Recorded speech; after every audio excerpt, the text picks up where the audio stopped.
Hello, and we welcome you to Talk More Talk, a solo Beatles videocast. We've been expecting you. We are a bi-weekly podcast, videocast, if you will, talking about all solo Beatles and occasionally Beatles, which you will hear probably in November, right? Because of the wonderful, well, that show probably might be in December, actually.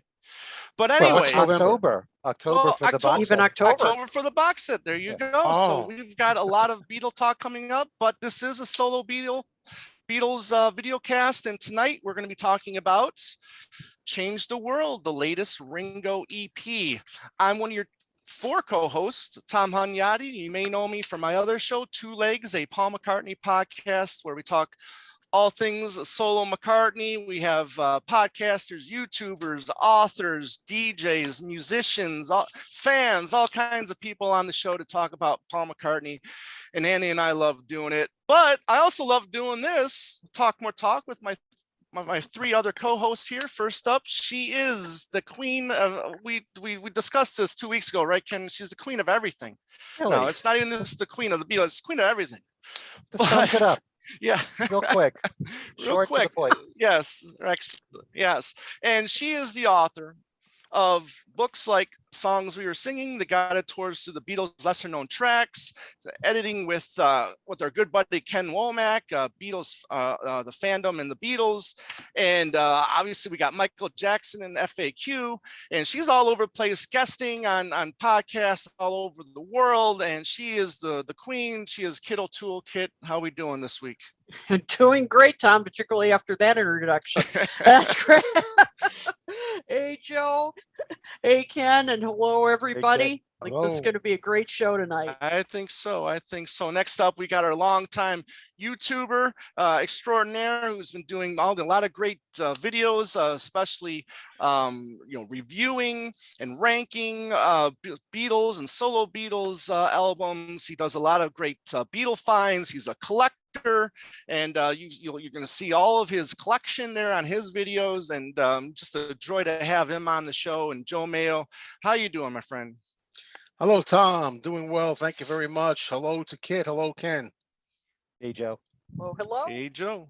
And last but definitely not least is our longstanding DJ of a wonderful show called Every Little Thing. That's you can hear syndicated all over radio stations and on the internet. I mean, you just celebrated your 50th radio station? Radio station, yeah. Radio station, wow. Yeah. Congratulations on that. And he's been doing that show for almost 40 years, which is amazing. I mean, that's great. And hopefully we get you for another 40 years doing this show. Don't know about that. 20. But he's also he's also the host of the wonderful podcast Things We Said Today with Alan Kozin and Darren DeVivo. He is the one and only Ken Michaels. Ken, how are we doing? I'm great. How you doing, Tom? I'm excellent. It's new music and go ahead. Oh, hi, Kid. Hi, Joe. Hi, everybody. Love the Kiss shirt. Yeah. Yes. Went to go see Kiss last night. Don't tell me how it was, but anyways. But is that a statement against Ringo putting that on? No, not at all. Not at all. Where's your Ringo shirt? Well, I'll change it right now. No, it's kidding. Oh, I'm not going to do that. No. Keep your shirt on, my friend. Yeah. Anyways, well, I'll tell you what, with all we've been spending on these four individuals, it's almost like they're taking the shirt off our backs anyways. So, but however, we are here, like I said, to talk about the latest EP, Change the World. But before we get to that, we're going to go to Ken Michaels and all the latest and greatest in the news. Ken, as always, you know what to do. Take it away. Take it away. First of all, we talk about Ringo, and actually, when we finish the news, we'll just discuss more at length about this. But he gave a press conference, a virtual one, last Wednesday, which I was very fortunate to attend and even ask a question. And so it was all about the EP, Change the World. We'll talk about that in a few minutes. As well as this press conference, Ringo also gave an interview with Rick Rubin, which you can now listen to on YouTube. Look up Ringo Starr, Peace and Love / Broken Record. That's the name of the podcast, hosted by Rick Rubin. And Ringo also appeared on Jimmy Kimmel's show last Thursday night, all fantastic interviews, fantastic appearances from Ringo, which we'll talk about, like I said, in a few minutes. With the brand new box set for Let It Be coming out October 15th, Universal has made available an unboxing the video. It's a brief commercial for the set, plus 4 songs you can now stream. Get Back, take 8. One After 909, take 3. I Me Mine, the 1970 Glenn Johns mix, and the new mix for Across the Universe. That's, something to get us all ready. Hey, it's less than a month away. Yeah. I'm Just a few ready, but weeks, I'm not going actually. to listen to those. I'm waiting. I I'm did waiting hear- I did until I hear- get the box before I listen. I was going to say them. the same here, but I did listen to Take 8 of Get Back, which I loved. So did I. Oh, cool. Yeah. But I haven't really listened to the others. Mhm. Okay, we'll save our comments for, when the Yeah. box set comes out. Right. I've listened to all 4. I like them all for different reasons. Cool. The brand new November issue of Mojo magazine features the Beatles on the front cover and celebrates the new Get Back film and Let It Be box set. It includes information on the new film, the box set, and the book, the new book, with contributions from Paul McCartney, Peter Jackson, Glenn Johns, Giles Martin, and Michael Lindsay Hogg. It also has a 15-song CD of Beatle covers, plus a Beatles art print. Now, 2 weeks ago, there were free screenings at venues and also online of John and Yoko's film Imagine, along with a listening party from Twitter. If you go to YouTube, you will find an audio special, over an hour long, of an after party special with interviews from Sean Lennon, Klaus Vormann, Alan White, Elliot Mintz, and others. You'll find it under John and Yoko's Imagine Film Listening Party After Show. I listened to that, and between that and the Rick Rubin interview with Ringo, the highlights of my past week. This is a phenomenal show. What all those people had to say about John and Yoko, how they worked together. Sean could certainly tell you about, all he's learned from Yoko all these years. And he's so well-spoken, Sean. It's such a joy to listen to him. But if you can, please check that out. It's, like I said, over an hour long. All these people who were involved with John and Yoko at that time, plus Sean. And speaking of John, last Wednesday, to celebrate the International Day of Peace, the United Nations released a new set of stamps commemorating the 50th anniversary of John and Yoko's Imagine.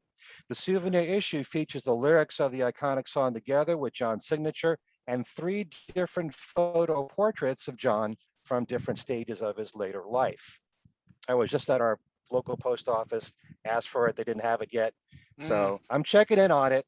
Hopefully this week. I'll let you know as soon as it's out. Please. Yeah. Paul McCartney will be interviewed in a world exclusive event at South Bank Central's Royal Festival Hall on November the 5th to discuss his career spanning book, The Lyrics 1956 to the Present. He'll be joined by Paul Muldoon, Pulitzer Prize winning author, poet, and editor of The Lyrics. The moderator for the evening will be journalist, broadcaster, and writer Samira Ahmed. In addition to the physical event, this will also be live streamed around the world. South Bank Central's members already got the first chance to book this on September the 16th, and general booking and tickets for the live stream event went on sale the following day. To find out more, visit mpl.pm/lyrics event. Excuse me for a minute. Available. Yeah. I'm sorry. I thought you were done with that. The lyrics, the book. Did anybody hear about signed copies? Yeah. There were some signed copies that were going to be by Paul. Yeah, I think I heard it. Yeah, $1,000. thousands or something. Yeah, I think it was $2,000, and you can get get a signed copy of the lyrics book. Wow.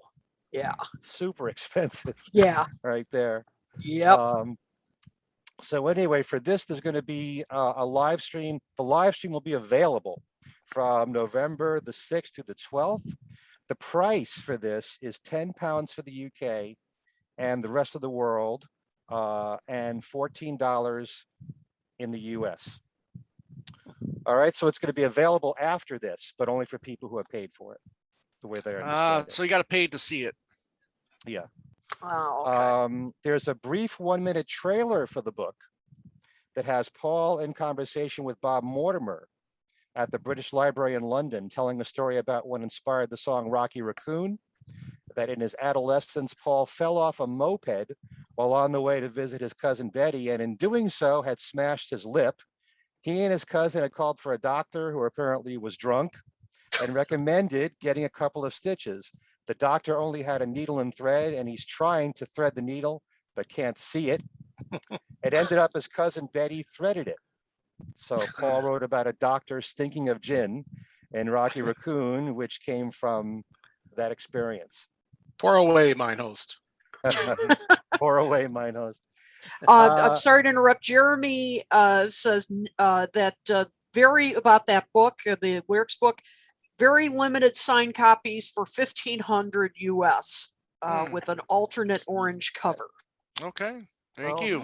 Yep. Thank you, right. Jeremy. How many It's not copies too you bad. getting, Tom? It's not that too far removed from the Uber George said. Yeah, there you that's go. true. Not that bad. They got to keep going higher and higher in price. Right. That's right. Paul and his wife Nancy just recently spent some time in London hanging out with Ringo Starr and Barbara Bach and Olivia Harrison, spotted outside the Italian restaurant Scalini. Paul and Nancy actually took a train from London and in the last day or so went to Liverpool to spend some time with family. Hmm. Also, thanks to Tom, we learned that Willie Nelson is releasing a new album, recording it with his real life family, titled appropriately Willie Nelson, The Willie Nelson Family, which includes a cover of George Harrison's All Things Must Pass. The whole album is cover songs and Nelson classics. The album is due out November the 19th.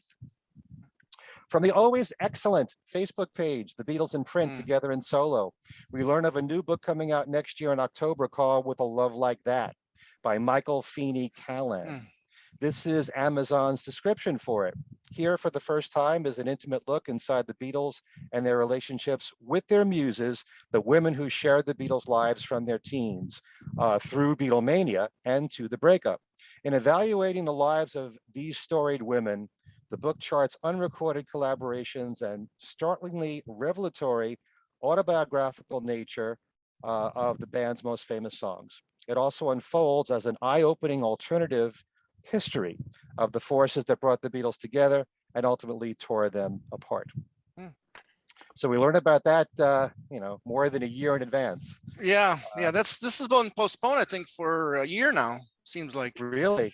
Yeah. Well, I mean, probably all there's because of talk COVID. about. Yeah. We learned about this, I think, earlier in the year from John's Facebook page. Yeah. Okay. Also, there's a new book out right now by Klaus Vormann and his son Max. It's called Hamburg Stomping Ground Guide 60, 61, 62. You can order a signed edition of the book from Klaus and Max on Klaus's website. The book includes sketches of many locations and sites in Hamburg by both father and son. Young Max is proving himself to be a fine musician and artist just like Dad. The book is available in both English and German. To order a copy, just go to shopping.vormann.com. With special thanks to John Bazzini, you can check out a live performance from 2016 of a song called Lula Le Lou by the band The Monday Tramps, which features Max on lead vocals and acoustic guitar, and Klaus on electric guitar.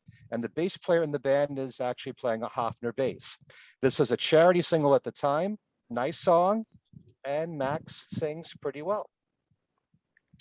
Just a few more items here. Very sad news to report on the passing of Sheila Bromberg, who played the harp on the Beatles recording of She's Leaving Home.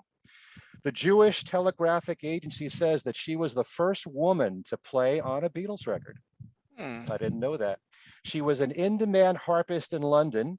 In a 2011 profile on the BBC, Bromberg mimicked Paul McCartney, who struggled to express what exactly he wanted her to play. George Martin wasn't there for this session. Composer and producer Mike Leander did the score. Bromberg and the orchestra spent 3 hours in the studio, ending at midnight. In the end, Paul went with Bromberg's first take, but dubbed it so it had a doubling effect. That was the sound apparently that Paul was looking for. Bromberg was paid a one-time fee of £9 translating to $190 in American money. Isn't that something for such a No. classic recording? Right. That's all she got paid. One I time. hope she that's picked it. a winner with it. Very good, Joe. Bromberg played on recordings for Frank Sinatra, Dusty Springfield, the Bee Gees, and even appeared in Monty Python's Flying Circus playing the harp in a wheelbarrow. Ah, She also performed on the soundtrack of 2 James Bond movies. Sheila Bromberg, God bless her, was Wow. 92.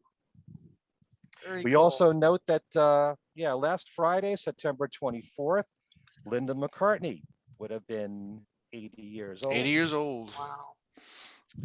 And just a reminder, some important dates here. October 12th is the release date for the Get Back book. October 15th is the Let It Be box set. November 2nd is the McCartney book, the lyrics. 3 important dates right there. Yep. Loosen our wallets. That's what a lot of Have people to. are saying in the comments. They're going broke. Yeah. Another book that just came out, thanks to that I learned from John as well, from his wonderful Facebook page, is the Paul McCartney. This is all the song. What is it called? The stories behind the songs. Haven't really had a chance to go through. It's by Mike Evans, who is longtime rock journalist. So he's just put this out. I think you can get it on Amazon here. I ended up getting it on Amazon UK because at the time I didn't see it available on the US Amazon, but it seems fine. But I'm surprised that the publisher put this out and it's so closely to Paul's lyrics book. So I'm kind of curious to see, if there's going to be any similar stories in this one, as well as McCartney's lyrics book. So I like that know. cover. Nice cover. How thorough does that book look? Well, like I said, I haven't really dug into it, so Yeah. I really don't want to say since I haven't started reading it yet. So. Okay, very good, sir. Yeah. So, like Ken said, he alluded to, he said that he was able to participate in this press conference with Ringo Starr. So Ken, I mean, how far in advance did you end up learning about this press conference? I found out like 2 hours before it was about to happen. Oh, wow. I got an email about it, and basically it was Ringo's publicist let me know, and you could submit questions in a chat box, but you couldn't actually physically talk to Ringo, and she was Okay. taking a lot of questions from people. And a few people were shown on the screen, although if you look on YouTube at this press conference, you'll only see Ringo Okay. on the screen. Right. So it was just Ringo taking a lot of questions from people, a lot of media people. And this And I was was very happy that, that no. Go ahead. he actually took my question. Yeah. So what did you I ask him? submitted Well, yeah, what'd you ask? Well, I just said that Oh, good. I'm most interested in all the new people that you've been working with recently, like Linda Perry on the new Right. EP, and also Sam Hollander, who contributed on the last EP with Teach Me to Tango, co-writing that with Ringo, and also on What's My Name with Better Days, which we all agreed was, one of the Yeah. best songs on there. Absolutely. So, how did that all happen? And so he was telling the story with Linda Perry that he was with a group of people and they all thought about Linda Perry to become involved, and Ringo gave her a phone call and said, "Have you got a song for me?" And Linda said no. But as she was leaving the studio and opening the door, she thought of a song, and then she wrote it and then submitted it to Ringo and played what amounted to most of the tracks on the song, Coming Undone. That's how that happened. And Sam Hollander, he was pretty much saying that he was locked away in New York and he submitted tracks to Ringo, which is a whole other process, because of the pandemic, people sending him the tracks Right. and then he plays to them instead of just being in a room with everybody. But I really wanted to learn a little bit more about why those people, and I didn't really. Why Linda Perry? Was Ringo familiar with her work? I mean, he mentioned that he knew that she wrote songs for Pink. Right. Um, He did say on Jimmy Kimmel that he was aware of her but Yeah. didn't know her up until the this meeting that you talked about. Right. And the same thing with Sam Hollander. You know, how does he decide these people, these new names for him, how they become involved on his material? But you know, dynamite stuff from Sam Hollander, and I love the new Right. song from Linda Perry. Right. He seems to be very open to having people participate on his records. And I remember when Alanis Morissette joined in for Vertical what Man. was it, the cover of, oh my, Drift Away. Drift Drift Away. Away. Yes, Yeah. Drift Away.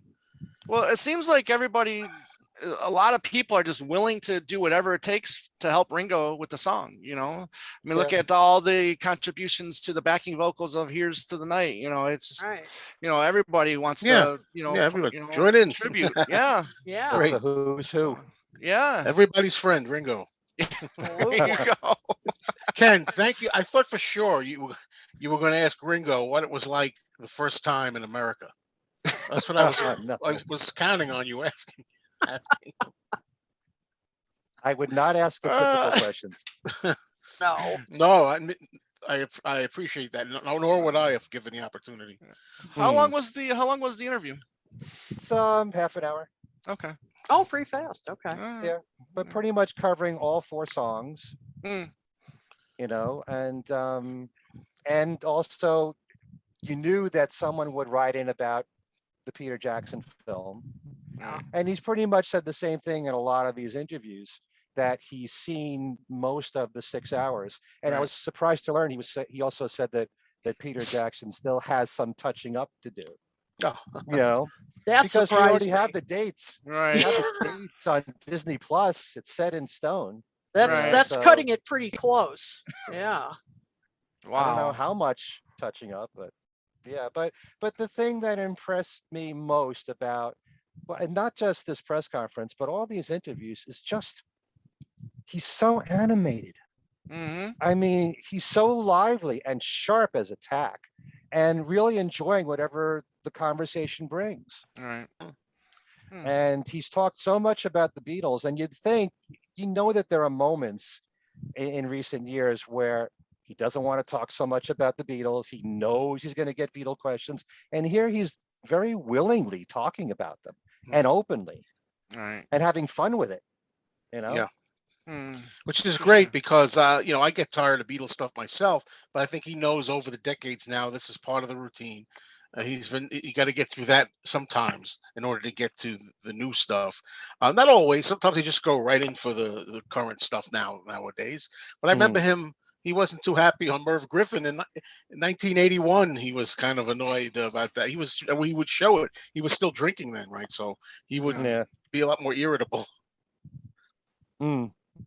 But I'm glad he's embraced it. You know, you mellow out like that when it comes. A lot of people do that, right? As they get older, they're kind of more cool with it. Even Paul. I mean, Paul went through his periods in the earlier 70s or so where he'd rather not talk too much about the Beatles, and later on started opening more. They all felt the need to prove themselves. Right. Yeah. Sure. They didn't want to have to rely on the Beatle past to sell their music and their latest release. So that's part of the reason why Paul was that way, and most of them, you know, for that matter. But I think that Ringo's so comfortable with it now, and he's also telling stories that either he never heard before or he's rarely said. This is true. You true. know, he seems to be saying things in his interviews like, "Whoa, I don't know if I ever heard him say that before." Yeah. You know? Yeah. Me too. Exactly. And I love how he realizes, you know, how and accepts and loves how important they were, how new generations are still, because the music is great. Great. That's why. That's right. It holds As up. he said, Yeah. He Yeah. worked Jimmy Kimmel. real hard, you know. Yeah. Exactly. Hmm. Very cool, man. That's awesome that you were able to partake and you know, get a question. And Kit, did you have anything else to add before we move on? Well, actually, Joe just brought up something I was going to bring up with Jimmy Kimmel. And, yeah, I mean that's you know, and I wondered if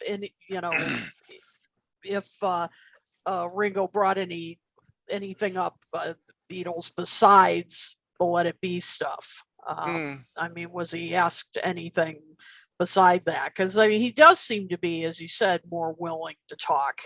To talk Beatles stuff. Was it pretty much just let it be that he was talking about, or Get Back, I should say, the Get Back documentary? Yeah, during the press conference. Yeah. More about the Beatles and other stuff in the other interviews. Yeah. And I would definitely say with the Rick Rubin one, he talks more about his drumming and how it changed and how it got a little bit more busy through the Beatle years. But certain things like sometimes when I listen to or watch so many interviews I forget why I hear certain things. Yeah. I think it was in Rick Rubin's interview where he said that at the time when he joined the Beatles, John said to him, I was really scared of you. Because Ringo was an established star, really. Yeah, sure. Oh yeah. Being in Rory Storm and the Hurricanes, and people forget that they were the #1 band in Liverpool for a while until the Beatles overtook them.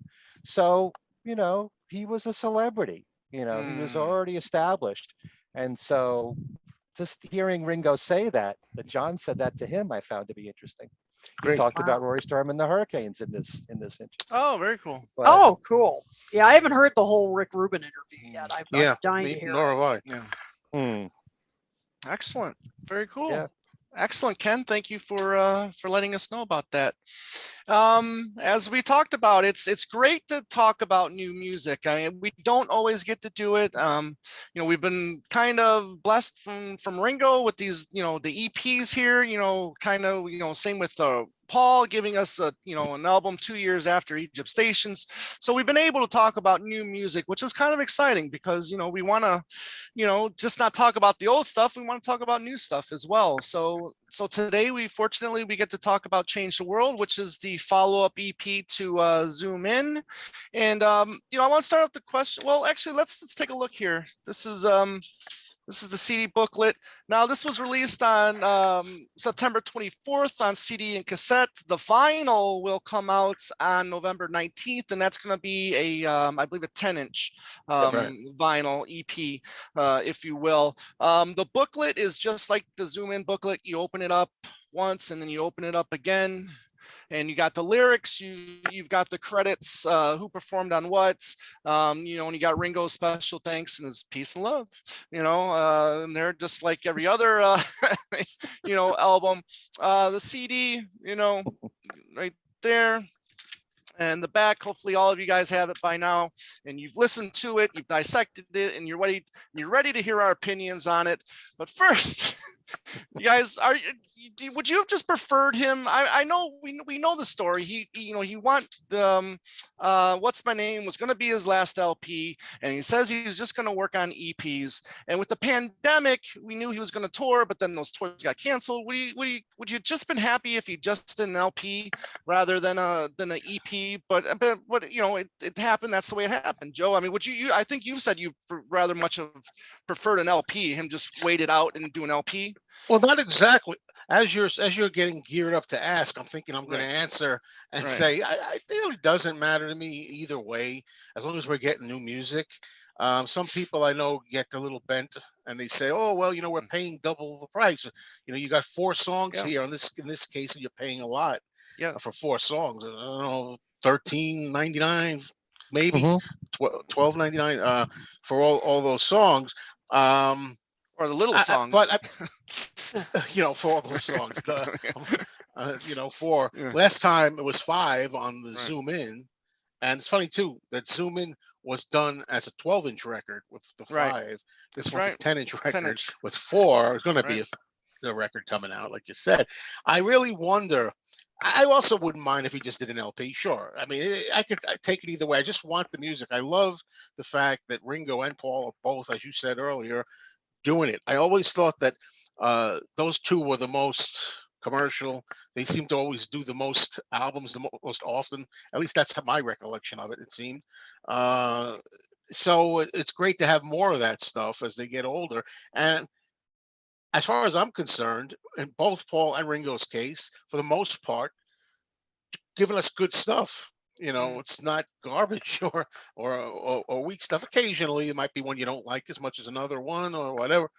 But yeah, but if he was going to do an LP, I'd be cool with that too. One LP a year, two EPs a year. I think it's cool as a collector having a 10-inch record from Right. Ringo on vinyl. That's Hmm. kind of cool, kind of novel. Um, yeah. Yeah, cool. Ken, the big talk as well as Joe just mentioned price. Are we getting our money's worth? I mean, are we paying too much? Are we paying too little? I mean, what do you think about this? I mean, we're almost paying full. I paid $11.99 for my copy, and I kind of almost feel like maybe I overpaid a little bit. I agree to some extent, but I also know, I'm not like you and Joe and a lot of collectors that buy every variation and every colored vinyl. And, so I only care about getting the music. So if it costs me twice as much, it's not so bad when you think about it. But I just want to repeat what Joe said, because, I don't take it for granted at this point. Anytime we get anything new from Ringo or Paul, I'm so grateful for it. At any time, they could stop whenever they want. They have nothing to prove to anybody. They're doing this for the sheer love of making new music again. Right. And like Joe said, it's good stuff. So I'm grateful that they're healthy. I'm grateful they're alive. And anything we get at this point, I consider to be a blessing. And and it's gravy, because like I said, they don't owe us a thing. Right. Gotcha. Kit, what are your thoughts on both subjects there? Well, on the one hand, with the EP, you get new music more often. Yeah. I do like that. It's nice to have new Ringo stuff 2 years in a row. Whereas if it were a full album, I don't know if we get it that often. On the other hand, and many people are pointing this out in the comments, is it overpriced? Yes, it is for an EP. I think for 4 songs to charge, whatever it is, 12, 13, Right. I think that's asking a bit. Yeah. I think, yeah, I mean, I think it's expensive for what it is. Right. And it's interesting. I saw, I think it was during the Kimmel interviews. He said, Kenny's been doing so many interviews, it's kind of hard to remember what he said where, but I think this was Kimmel. Ringo was kind of waxing nostalgic about EPs and all that, Right. but I don't know if he understands in America, Right. we're not into EPs. We never Yeah, were. we never- And so point. for us, Right. this isn't really a great treat. I mean, we're Yeah, just, I mean, in England, yeah. Right. But yeah, here we Yanks never really got into EPs. Right. So Right. so we're not as thrilled about it. We want LPs, Right. we Yeah. really, so this is a little bit of an adjustment. I don't know. I mean, I don't mind the EP. I mean, because as I said, it's nice to get new music a little more often, but price it accordingly. I think. Yeah. He, Right, he also said, go ahead. excuse me, 4 track. He said something like on Kimmel. He said, you get the best 4 It's 4 tracks tracks. Right. of the album. Well, not always. Yeah, exactly. I don't just mean here, but I mean, anywhere. Right. It's not always the best 4 tracks that I. And in fact, our friend Matthew Street, Yeah. who many of you I'm sure know from YouTube and does many collaborations with Joe at like Fab Gab and all that. So hey, Matt, Matt made a really good point. He did a video today reviewing Change the World. He made a very good point where if you're going to do an EP, you better have really strong tracks, because if you have a clunker on an album, if you have one bad song, it's not going to wreck the whole album. I mean, you can have a clunker and then it's not going to really, it's not going to ruin the whole album. I mean, you can have that. If you only have 4 songs and you've got a clunker, that's going to have an impact. It stands out like a sore thumb. It does. Right? Exactly. Oh, and I thought that was a fair point. One thing I want to elaborate on here with the price too, just on the side, it's something that irks me personally. I agree. You shouldn't be paying this much for 4 tracks, but some people just go by the number. In other words, they'll say, "Oh, well, if it's only 4 tracks, I don't want to pay that much. If it's like 10 tracks, then I pay that much." What if you didn't like 6 of the tracks? Right. On a 10, you know. Hey, So been is it, there, been there, been there, Yeah, been there a true. lot yeah, of and I think times. I think the same thing with movies. If I just go on a tangent here, maybe Tom could relate. People will say like, "Oh, this Blu-ray of a movie, it costs so much money, and the movie's only 63 minutes. It's an old movie. I want like at least 2 hours for my money." What if it's a 2-hour snooze fest Right. versus a really good classic 63-minute good movie? Is it really about the time all the time? That's Right. something to think about. Yeah. I just went back on my Amazon order to check out the price of the vinyl because I forgot how much I paid for the vinyl. They have it right now for $15.99, which is basically half of what you would normally pay for a normal album these days. So Wow. that, was a little bit more Yeah. reasonably priced, Yeah. maybe, so that's not bad. Also, So for the let's, oh, go collector, ahead. Yeah. I was just going to say that there has been talk, and I know that Ringo gave an interview. The first interview he did for Change the World, he was talking about either another EP he's going to put out, but he's going to combine it all and make one release with all the songs on it. So for the Okay. collector that has to have everything, and they have to buy that all over again. No. See, but But I'm then not sure. he'll screw us and put that one extra track on Extra there. track so on there, then- yeah. So then that way we have to buy that. And it'll have Paul McCartney on it Yeah, exactly. if he's smart. Yeah. You listening, Ringo? I'll tell you, You- stick with you me, put man. that little extra cherry on top to make us want to Yeah. buy that that album with that one. Then I'll extra come out with track. the deluxe edition. Yeah, And we'll be like, well- Well, I mean, the Ringo camp, unfortunately, is not as maybe savvy. the savvy or as his stuff isn't as highly anticipated as Oh. maybe Paul's stuff Yeah. or Ringo and George and John stuff, unfortunately. So therefore maybe he can only get away with doing one color vinyl and one cassette. Mhm. I still got to get You the know. cassette. Thanks for reminding me. That was interesting too, right? On Yes, Jimmy Kimmel, Ringo, talks- Ringo yeah. said the cassette of Zoom In, the one before this, Yeah, sold more. more than the other variations. That Yes. surprised me. He That said was kids interesting. love the cassettes. I love the story. And he He said also he got said- rid of the cassette player. I thought that was great. He got rid of the cassette player, and he said an 8. He's thought about an 8-track. Yeah, but see, the eight, but He's kidding Don't around. do Yeah, it. he's I hope kidding. not. I He's doing it. hope. I'll buy it. I won't play it, but I'll buy it. How many of our viewers play cassettes now? I wonder. Oh, good question. Yeah. Good question. Yeah, leave it in the comments. How many of you Yeah, still I'm play sure cassettes? there's some people out there that still might have their cassette player. Yeah.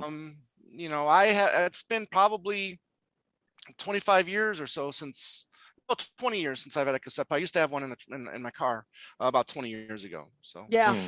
That's probably Yeah. same for me. I have Wow, one right amazing. here, right next to me. Mhm. Right here in I this don't play studio. cassettes No at all, kidding. really. Yeah. Wow. That's amazing. I love that. Mhm. Well, let's talk about the album itself, or the EP, I should say, Change the World. We'll go track by track. Kit, let's start with you. I don't care how excited you were about this. Let's just, we'll get to our afterthoughts, after the songs and what we think, how we feel about it. But just Change the World right off the bat. We got to hear this, 2 weeks ago, I think. Something like that. Yeah. We got to hear this one first. Were you underwhelmed, excited for more Ringo music with that song? Yeah, I was underwhelmed. Because to me it was, I love Ringo. I love his, peace and love message. It's wonderful. I certainly back that, but I think the message is in the music is getting a little old. I think, he needs to diversify themes a bit. It just seems like on every album he has to have Right. peace and love song. And when I heard it, I thought, oh no, here comes another one. It's the Yesterday Story all over again. Yeah, exactly. Yeah, exactly. Now, I like the backing track a lot. And I remember when I first heard this, that was great. You know, the backing track was absolutely, you know, solid. I mean, come on, you've got Steve Lukather, you know, and you've got, you know, great, love the backing vocals too. You know, Zelma Davis is all over this album, Yes. and she's an asset. I mean, she really is. You know, her voice really stands out, and Ringo sounds fine on it. I mean, it's not him. Did you get a sense of auto-tune on his vocals, do you think? Sounded like it. Yeah. Never heard it again. And again, I didn't hear it. I'm glad I don't hear it. Yeah, I got the sense actually throughout this album, I heard a little more processing on his vocals. And I went back to listen to Zoom In to make sure I wasn't hallucinating this. And definitely more on this album than Zoom In. So yeah, absolutely. So, you know, it's not like terrible. I mean, you know, but I just think in the future he needs to do some other stuff. You know, lay off this thing. Right. Well, one of the things that I thought about the song, you know, was maybe his lead vocal was a little buried. I don't know, Ken, you maybe, what do you think about that? Because I think you mentioned that about one of the songs on his last EP, that maybe his vocals were a little low on the tracks. Yeah, I mean, that's about the only criticism that you'll find me saying about this EP. Especially on a song like this, his voice sounds distant, like he's away from the microphone when he's singing, and there's, you know, maybe a little bit too much reverb or something like that. I'm very much in favor of vocals, lead vocals from anybody really being hot, you know? There are times when his vocals blend extremely well, like you said, with Zelma Davis and the other background. They really bring so much to these recordings, how much these female background singers add to Ringo's songs. But with Ringo's vocals, I wish that it was mixed a little bit hotter. That's about it. I don't like when Ringo's vocals are on certain songs, like I think I mentioned Hey Baby, like, you know, he's like one in the crowd kind of thing. You know, I'd much rather, especially when it's just him on the vocals and nobody else, I'd rather it was really either closer to the microphone or less reverb, less processing. Yeah, that's how I feel about that. Okay. Not just with Ringo, itself, but with all lead vocals. You know, the song itself. It's funny, when I first heard it, I was underwhelmed, which shocked me because it usually takes me a couple listens and I love a new Ringo song. But now I really love the song a few weeks later, listening to it over and over on the EP. It's really grown on me. And yeah, I understand the repetition about the peace and love thing. He doesn't say it in every single one of his songs, but, you know, it's something that's really important to him. And, you know, it's important to have somebody like that talk about that in this day and age when there's so much depression in the world, you know, to think positive. Somebody had raised the question. In fact, at the very beginning of that press conference that I witnessed, somebody said, how do you feel about, you know, the peace movement not working out today? And Ringo was correcting that person, saying, well, you know, I've been doing this peace and love thing for my birthday since 2008, and it's been growing every single year. So he's noticing the numbers all over the world. There are events of people saying peace and love on his birthday, and he's seeing that. And to him, that's growth. You know, that's spreading a very positive message. That's how he sees it. And that's something that's important to him and to bring out in his music.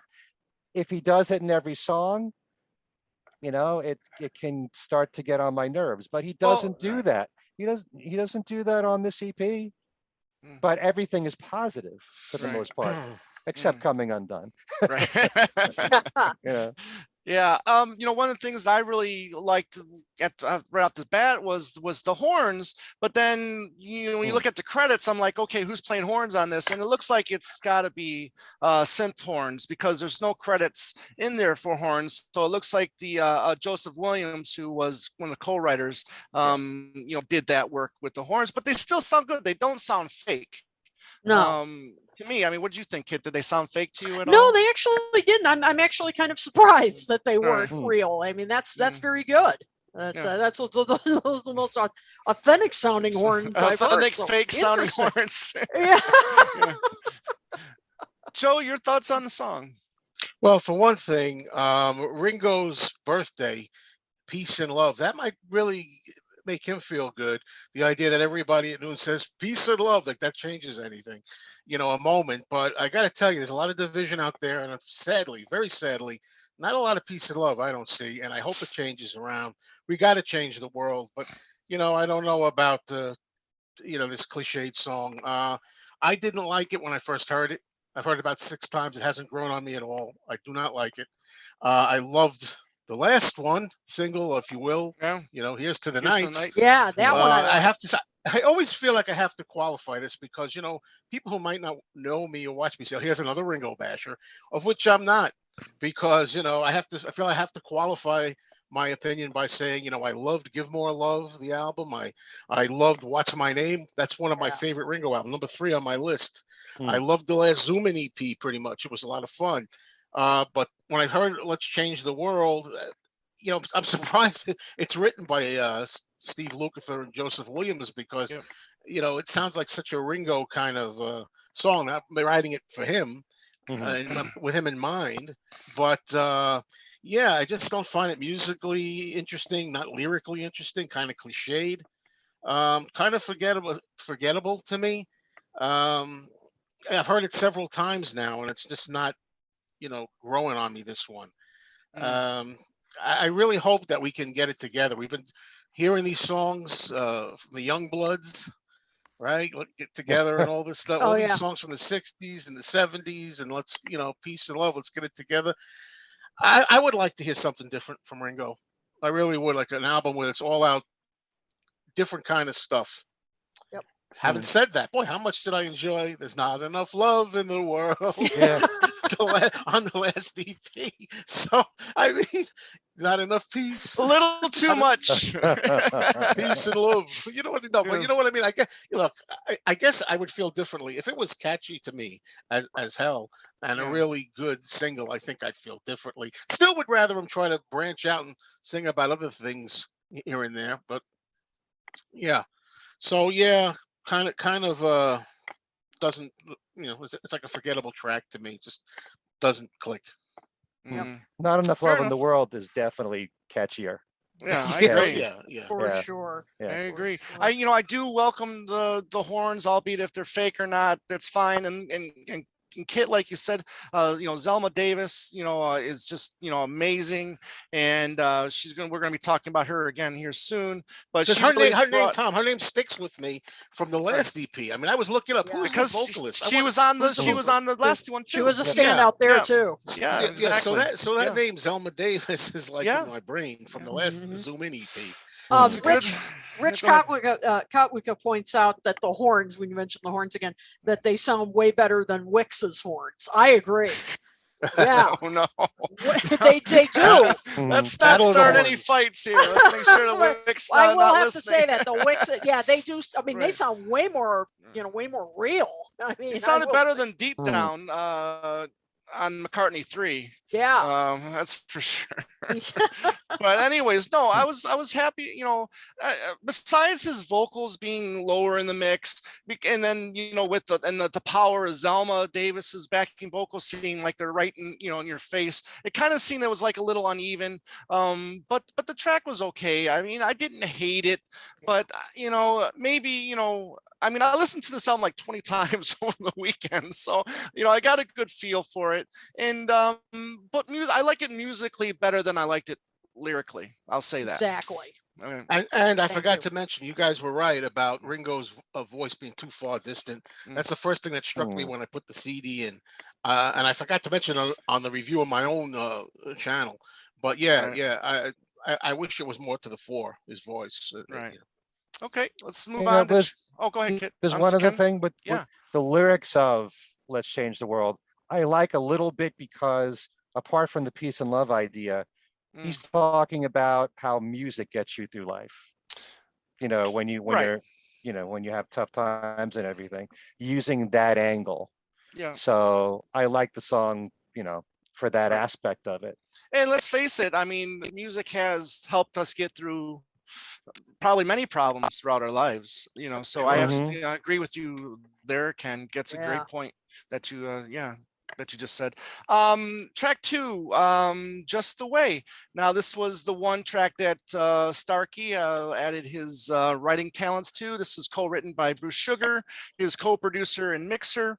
And it seems like here we go again now, where it seems like we're getting more reggae songs on Ringo's tracks, which, good or bad, it's still, him, having fun. I mean, because that's what it seems like all of these last couple EPs and albums were, is just him having a good time. Ken, let's start with you. Let's talk about Just That Way. I love it a lot, but apart from the melody and all and the lyrics, I can just listen to Ringo's drums on this song because I love all the fills that he does.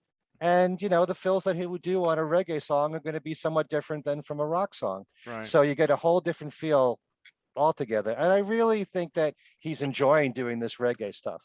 Yeah. And playing with these reggae musicians as well. He considers it an honor. Right. Just like he did on the last EP. Right. So and when you get down to it, he hasn't done that much reggae in his career. No, but it's just starting to become a norm. It's a trend. And it's fine to me. I mean, Island in the Sun. Yeah. From Postcards from Paradise was a really good reggae song that he wrote with all the band members from the All Stars then. And when I heard that, I thought, well, I wish he'd do more of that. Well, now he's starting to. He's starting to. You contacted with them telepathically there. Yeah. Your wishes come true. Yeah. Joe, let's move. Or Ken, were you all set, or did you want anything else you wanted to add? That's pretty much it. It's a really enjoyable track, and I would say on all 4 of these songs, Ringo just sounds so relaxed and having fun at what he's doing. Right. And I think you get that vibe throughout all 4 songs here. Right. I think this was probably my second favorite track on the album. I really loved Tony Chin's guitar and Ed Ross, especially Ed Ross Hammond B3 playing. I thought that was definitely a highlight of the song to me. But Joe, let's move on to you. What's your thoughts? Okay, this track for me is a grower. It's one I'm starting to like more and more the more I hear it. I'm not yet tired of Ringo's reggae experiments. I like the reggae tracks. I really loved that song. I always refer to this King of the Kingdom. I really like that song off Give More Love a lot. And I like Waiting for the Tide to Turn from the Zoom In EP. So I'm all right. I'm like, okay, give me more reggae. I'm kind of digging it at this point, and I'm enjoying it. And it's my second favorite track on it. I didn't talk about my first yet. But it's growing on me. I'm enjoying it. Great. All right, Kit. I would have to agree. Just That Way is, as you said, Joe, it's a grower. I like these experiments with reggae that he's doing. Now, I know people say, well, his voice was manipulated on this. That's okay on this one because that reverb on his voice, that's imitating dub reggae. So that's legal. That's okay. So it's really, he's trying to be authentic here, which I really appreciate. The backing band on this is just killer. I really love this. Again, Zelma Davis comes in. She's really as I said, an asset on this album. And it is kind of part 2 of Waiting for the Tides to Turn, but that's okay. I don't mind. I like that track too. Maybe this is a kind of a tribute to Toots and the Maytals, because of course, he passed. Toots died last year, and you may remember when he had his birthday. Ringo had his birthday. He sent in a tribute video, so that may be another reason why he included this for Toots Hibbert. I think this. I agree. I think this is probably my second favorite on the album. Cool. I like the structure of the song. It's not your usual verse, chorus, verse, chorus, chorus, chorus, chorus, chorus, chorus. You got a couple verses first, and I like how the title is built is ends the verse in a way, and then you get a couple of those, and then you get a chorus and then another verse. I mean, it's from Ringo, sometimes you get a lot of those, verse, chorus, so this is a little different with it. And I kind of appreciated the change in structure of the song. So, and the lyrically wise. So I did enjoy that. And I know, Joe, you said it was a grower for you. I kind of like this one almost right off the bat, even though I'm not the biggest reggae fan. That's not one of my favorite genres, but this was, I found to be pretty enjoyable.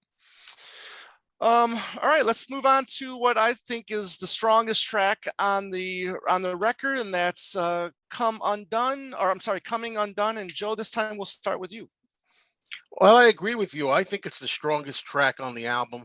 For me, I like this one immediately. It's the only one of the four that I said, wow, I like this one. It's written by Linda Perry, what we talked about, Four Non-Blondes. Yep. I like the country-esque feel of it. And Ringo's voice is so well suited to the song and to country in general. It makes me get that feeling like we always say, oh, please, we're pining away for an all-country album from Ringo. He gives us a flavor here, a flavor there. But boy, if he ever would do that, I think that would be such a step in the right direction for him, especially if he's so interested in having a pretty good showing on the charts. I think that would be popular for him. I like the trombone in the song. Yep. Or trombone shorty, right? Yep. And it's just really good. The line in there, the phrase "coming undone" has been in my head ever since that one, in a good way. I'm still of the belief. I think Ken and I differ here, but I'm of the belief that there can be times when a song is stuck in your head, but you're not wild about it. But this one, the "Coming Undone" bit is like it's just really infectious. And that's a strong point for me. So I think for me, it's clear and away the best track. Gotcha. Listening to the song right at the bat, I don't know about you guys, but I almost it's so laid back. It almost kind of felt like La Di Da in a way too. Yeah. Kind of like almost the same feeling, same opening, and then just the same laid backness of La Di Da. I said just the way he sings it reminds me of something. Right. I didn't know if that was it, but yeah, and I think it's La Di Da. Yeah. Kit, let's go to you. Yeah, this was definitely the standout track for me as well. Linda Perry, I actually I didn't like Four Non-Blondes at all. I couldn't stand. But so that I thought that was one of the most annoying songs of the '90s.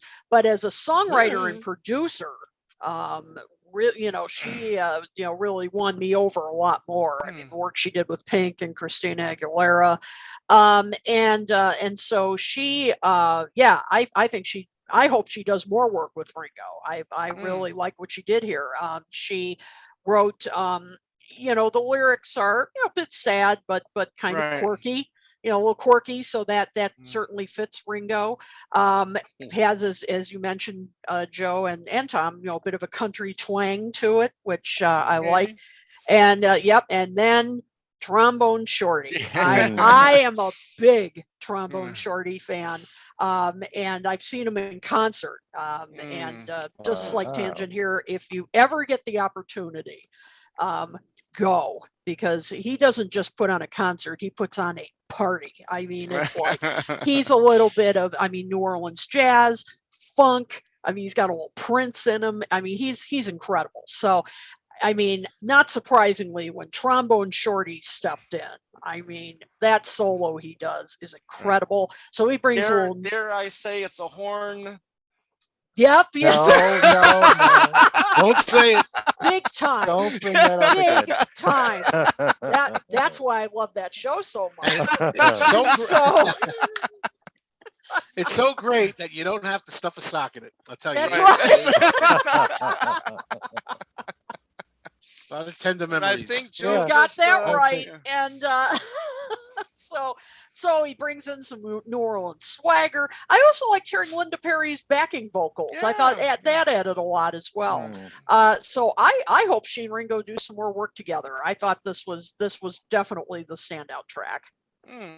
Excellent. Very good. Yeah, Trombone Shorty for sure just really elevated this song. I thought it was a okay song, at first, but then once I heard the trombone short, Trombone Shorty, playing, I thought, oh my God, this just elevated the song to really good Ringo, because Yep. there's some great Ringo out there, and I think this is gonna make it into that category of really really good Ringo songs, and this is a really great one for his catalog for sure. Ken? Ditto on everything the three of you have said. I mean, I like the song on first listen. Ringo sounds so natural doing this. It does have a country feel to it. Trombone Shorty adds so much. He didn't just play trombone, he played the trumpet as well. He did the whole horn arrangement. He really hit that high note on this particular song.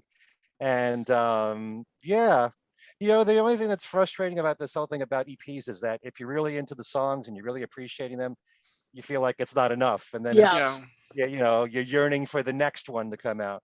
And if you happen to like the collaborations that Ringo has done with someone like Linda Perry or Sam Hollander, and you want more of that, you have to wait and see what he's going to do again, or if he's going to work with someone else that's new. But when something works like this particular song, certainly I'd like for him to work with Linda Perry again. But all that horn stuff sounds fantastic on this song. It really only takes one listen to like that song. It's that catchy. I agree. It's a very catchy track. 100%. Unanimous. Yeah. Yep. Okay, we got a winner. All right, moving on to track 4, the closer. Now, if you listen to that Jimmy Kimmel show, you got to hear him talk about the whole Rock Around the Clock story and what a good story that was. I loved it. He was, just his 15th birthday is what grandparents took him to. Was the Isle of Man, Isle of Wight? I forgot which one Isle it of Man. was. Isle of Man. Thank you. To see the film Rock Around the Clock, and the audience tore the theater apart, which was cool. That was rock and roll, baby. That's rock and roll. He lit up. Yeah, right. That's rock and roll. Before we talk about the songs, what do you guys feel in the past? How have you guys felt about Ringo's covers of songs, like more or less the rock covers that he's done over the years? Ken? I've liked just about all of them, except, as you know, Where Did Our Love Go? Where Did It Go? Right. But what can you say about You're 16, which was so perfectly recorded, and Only You was great, and You Belong to Me. Those songs. Hey Baby, it's all right. I actually like that version. I know what you mean about his voice, though, but I do like it. It sounds somehow. I still like it, but I like, as much as I tend to not want to hear formula. Most Ringo albums, there's a cover version of some oldie. Yeah, there's always that's one. the point I was going to get to. Yeah, and he does a good job. He does admirable jobs on most of them. So I'm glad that he does them, and some of them work really well for them. Often I've thought about songs that I think I wish he would have covered. It's kind of funny because if you remember the whole story about the album that he was working on with Chick I Can Help. And I was going to say that's perfect for Ringo. I never thought about this before, but years later, and I love I Can Help by Billy Swan, but I never connected that with Ringo until somebody said to me, he sounds a lot like Ringo on that record. And now when I listen to it, there's something about Billy Swan's vocals where it's sort of like Ringo, but that's a song that I could easily hear Ringo do. Have you heard the Ringo version? It's out there. You can hear it. No, I haven't heard it yet. I've heard it. It's perfect I don't for think Ringo. I don't think the effort was put in that well during those recordings, and as you know, Ringo was not in a good state at that time. He did. Yeah, that's for sure. With that, I just have to interject because we're talking about these songs. I love Ringo's version. One of my favorite Ringo cuts of "She's About a Mover." Oh yeah, Old Wave. He's having a ball on that track, and that's all I can say about Old Wave. So. Oh, we're gonna have another listen here, show. I could say a little more. I could say a little more. But you talk about that horn reaction that you were referring to before. I guess maybe Joe might experience that with "She's About a Mover." Okay. Now we really have to do it. She's About a Mover. Boy, that's a great version. That's a perfect song for Ringo to cover. Yeah, She's About a Mover. Right. Yeah, I mean, it can vary. I mean, we've talked about his cover of Money that didn't go so well, but yeah, I mean, I don't mind when when it goes goes well, because I mean, let's face it, he has the right to do these Oh, absolutely. classics. He was Yeah. there, you Right. know. I Yeah. mean, Only You. I like Right. yeah, You Belong to Me. Right. yeah. I think he caught Jimmy Kimmel off guard there because during that interview, because he said even then it was an oldie, but then Ringo was like, "Well, no, I was 15, so it wasn't." Yeah, exactly. Because that's what, when Kimmel said that, I'm like, Yeah. not really to Not him. for It Ringo. wasn't an oldie. Yeah, exactly. Yeah, but go ahead, Kit. I mean, Oh no, that was it. That was it. No, that was Okay, it. Joe. I mean, hit or miss on the covers that he's done throughout his career. Oh yeah, well that's Well, I think, well, You're 16, like I was mentioning. Only You. She's About a Mover. There's ones that stick out in my mind right off the top of my head. You Belong to Me. I mean, he does a pretty good job for the most part. Did you guys like Love Me Do? His cover of Love Me Do. Oh, I didn't okay. need that. Yeah. It's okay. It's Yeah. not that- Yeah. I can listen to it, but it was so. Yeah. Hmm. Yeah. Gotcha. But Okay. Only You, I really think deserves a lot of credit because it's so different from the Platters version True. Yeah. and the other versions that came out. It was so unique in its arrangement and the soft vocal delivery, and having, John and Harry Nilsson help out with backing vocals that really helped to make that particular version. So I think it's a standout in many ways. Yeah, it's slow and it's ballady, but that's what the song is. But I love that different arrangement. Yeah. And Ringo sounds really good on it with, I think, Yeah. his voice. He does. It's performed very well. I Yeah. agree. All right, rock around the clock, Kit. We're going back to you. Let's see. Well, Uh-oh. parts of it I liked, parts of it, I didn't like the reverb on Ringo's voice, particularly at the beginning. I thought that wasn't necessary. I don't know why they put so much reverb on there. But on the upside, Joe Walsh on guitar, oh my gosh. I mean, hardly a surprise, but Right. I mean, the solo he does, incredible. You've got Nathan East on bass. I mean, the Stand-up best. bass, yeah. Stand-up bass, I mean, the best. I thought much as I love, the backup vocals on this album, I thought the backup vocals were a little overdone. I thought there were times when I wanted to say, okay, but you don't need backup all the time. There were just too many at times that they were coming in too often with the woo, and you're like, okay, little more sparingly. He doesn't need that much. So I thought it was a little overdone at times. And as I said, I don't know why they put so much reverb on his voice. As I said, particularly at the beginning, that really bothered me. I just thought, whoa, turn it down a little bit. He doesn't need that much voice manipulation, Right. So, but I mean, the band was great. Band was fantastic. I guess I was just a little disappointed when I heard he was going to cover this. I was actually really excited. Really? I thought, Were you? yeah, because I thought, hey, he can cover this. I mean, he grew up with this song. This will be great. And it was overall a little disappointing. But this is not one of my favorite cuts. So, I mean, did you also feel there's some auto tune in there, or was it just more like reverb from is what you were hearing? For me, I think the reverb bothered me more than anything else. But, and again, I just felt like through the whole album, there was more, maybe some auto tune, just overall processing, like his voice just sounded overall altered. And again, I went back and listened to Zoom In to make sure that I wasn't, imagining this. And no, it's pretty obvious when you listen to both back to back that his voice definitely sounds less processed on Zoom In. Interesting. For sure. Okay. Joe? Well, first, talking about that, I might as well say, I didn't even think of auto tune or anything till it was first mentioned here. I've heard that from Postcard from Paradise, and I don't know. We've talked about this, Tom, before. I mean, I don't know what it is. I'm glad that I don't spot this stuff glaringly and say, "Oh my God, what's happened? Auto tune. Maybe if I look, and you know, my idea of auto tune, as we talk about, is something like Cher. McCartney when he's doing. Well, Yeah. yeah, you always say, "Oh, it's not just believe," but that was I enjoyed that because it was a gimmick at the time. I Right. liked believe with that kind of effect. I thought it was like a gimmick.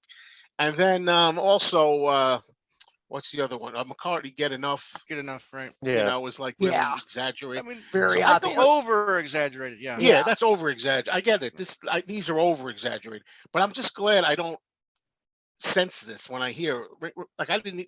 I sensed Ringo's voice being like distant a lot of times, but I didn't hear it like, oh my god, it sounds so mechanicalized, whatever Well, the word yeah. is. I didn't It, get that out of it, right. but I just thought I would cover that before I talk a little bit about Rock Around the Clock. I just remember on a tangent that I bought the 45, not in the 50s. I wasn't born then, but I bought it when Happy Days was a new show, and they used Sure. Rock Around the Clock at the beginning, and it was a hit all over again. And I bought the Hmm. 45. I guess 1974 maybe, Let me ask you this something real Yep. like quick. that. Not The to. Happy Days. Yeah. Now, Yeah. I was I was what 4 or 5 when Happy Days came out, and I haven't watched Happy Days in decades. Don't go past season two. No, no, Of- but the question is now was that Bill Haley's version that they had on the show? Originally, yeah, Was that yeah, what I was think I it think was. so. okay? Yes, I have Was it it? on even on the first season that they use it. Okay. Yeah, Yeah. they used All Bill right. Haley's record, definitely Okay. the Yeah. And I beginning think they anyway. wanted more money, Okay. Yeah, and it's that's why they Probably had after to, the show became a hit, they probably wanted more money. Yeah. so they had to yeah. get the original song from Gotcha. Pratt and McLean. Hey.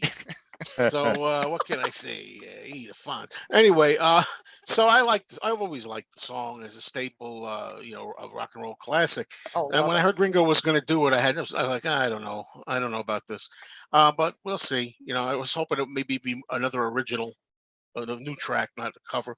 But anyway, at the end of the day, I thought that the definite highlight of it was Joe Walsh on the Hmm. guitar. That's For what stood out sure. for me. I thought this was really great.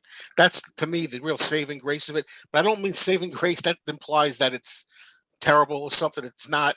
I just thought it was kind of harmless. Okay, Yeah. but nothing that stood out to me except for Mm. Joe Walsh. Other than that, maybe I got to give it some more listens. You know, right now it's like, I got a track that so far that that's a meh track for me. You know, Mm. and then we had the other ones. You had Let's Change the World is the one that I don't like. And then you had Just That Way is Up and Coming, Right. and Coming Undone is the best. So I had a little bit of everything for me on here. Yep. Okay. Cool. Very good. Cool. I agree.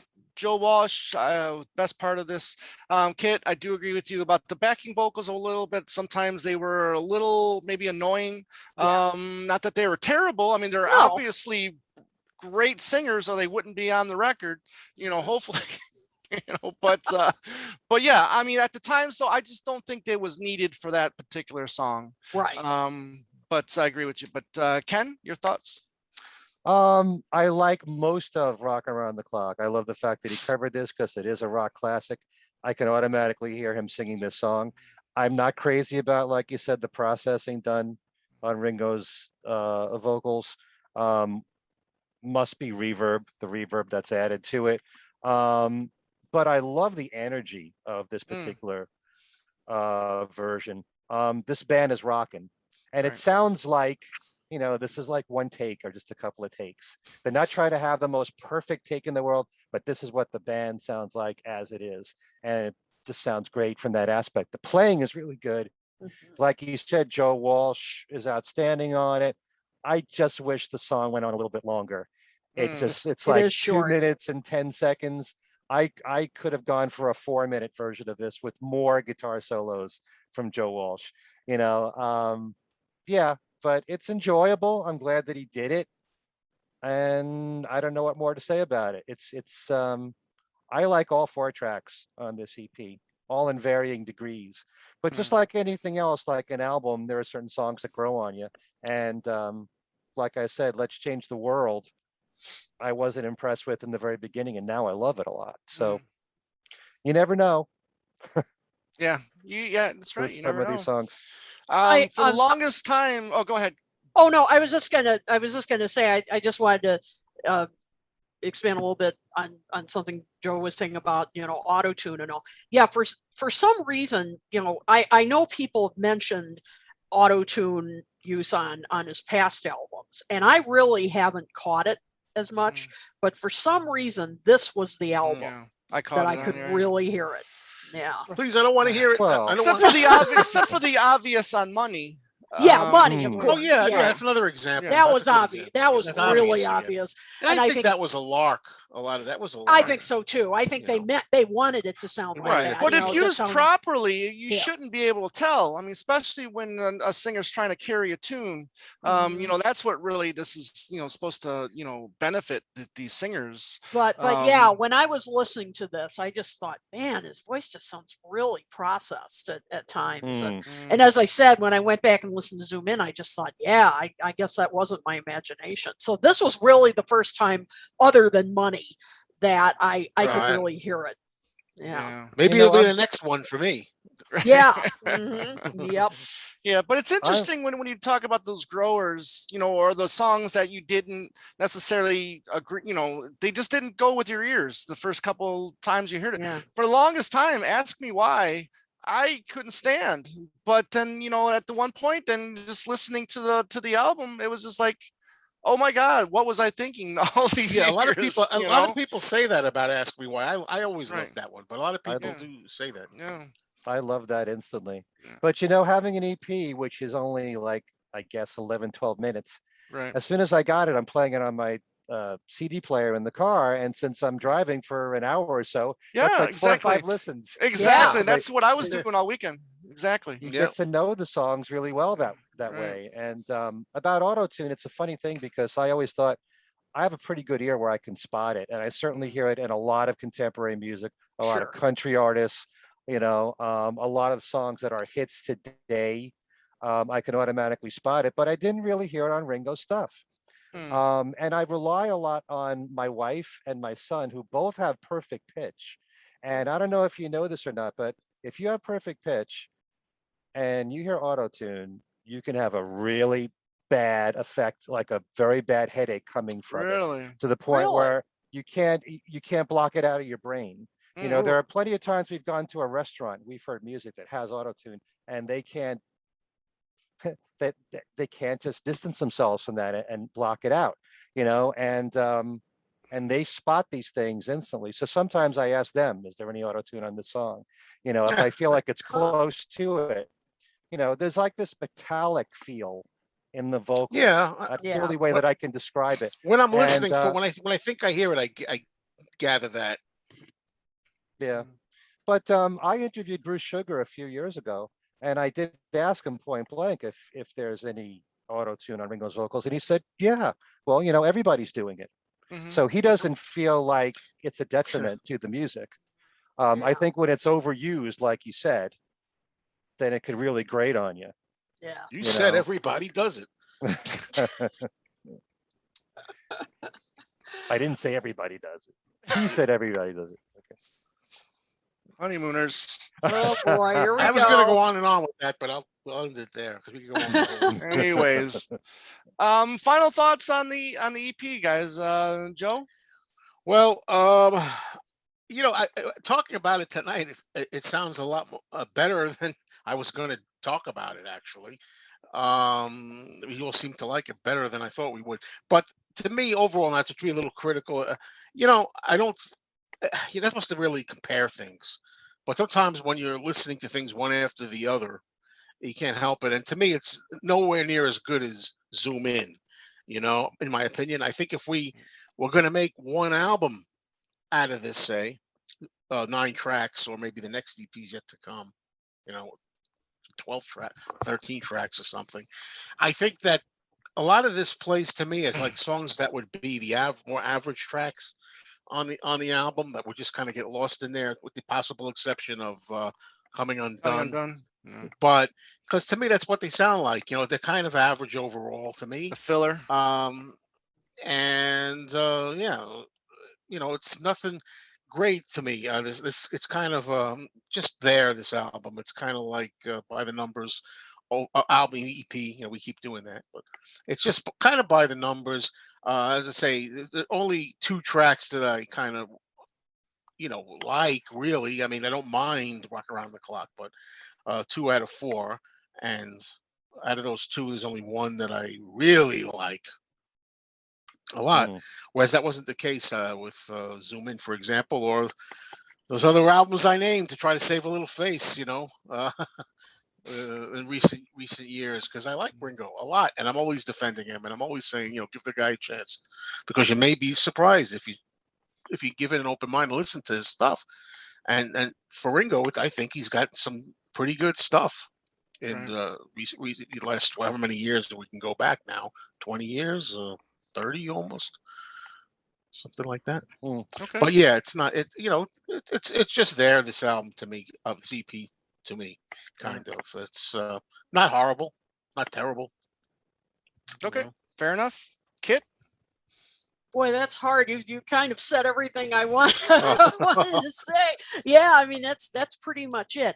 I definitely liked Zoom In better. I really connected with the songs a lot more. I mean, there were songs like Here's to the Nights, Teach Me How to Tango, and all that. I immediately was like, these are great. There was really nothing on this EP that I immediately just thought, yeah, this is great. I mean, Coming Undone was the closest. The band, fantastic. Love the band. I mean, musically, the band, was tight, was great guests on here. So, I mean, there's, I think it's just maybe for the next EP or whatever he does, that, maybe working with Linda Perry more, and maybe trying some other collaborations, and maybe laying off a little bit of the Peace and Love stuff, and looking into other things. Or if he can record, elsewhere either. I mean, this has served him well, his own home studio. But if things get better and he can get out, just a different overall vibe or sound or feel to everything. Right. Because it's got a lot of sameness too to a lot of this stuff. I think a lot of it. You almost can't tell one project from the next. Good point. Yeah, I mean, part of it, of course, isn't his fault with COVID, but maybe when things are better, he'll be able to go to the studio and collaborate with people in person. That would help too. Interesting. Good point. Right. Yeah, I agree with you, Kit, about the music and the feel. Ken, you hit out of the park with saying the energy on this album. I think was really good on this record. Musicianship wise, great. For me though, I mean, it does the cons, the vocals being kind of buried in the mix on most of the songs. It's like Joe said, it's kind of almost like a sameness. You're gonna have one song that's kind of countryish. You got the statement song, Peace and Love, kind of change the world type songs. And then you got a cover. It's just kind of the sameness a little bit for me. I did enjoy it, don't get me wrong, but I'm looking like it with Joe here, just that way, and Coming Undone are going to be the 2 tracks that I continue to listen to on this album. I will go back and give the other songs again, more chances in the future, but for me right now, I'm giving this, it's a 50% EP for me.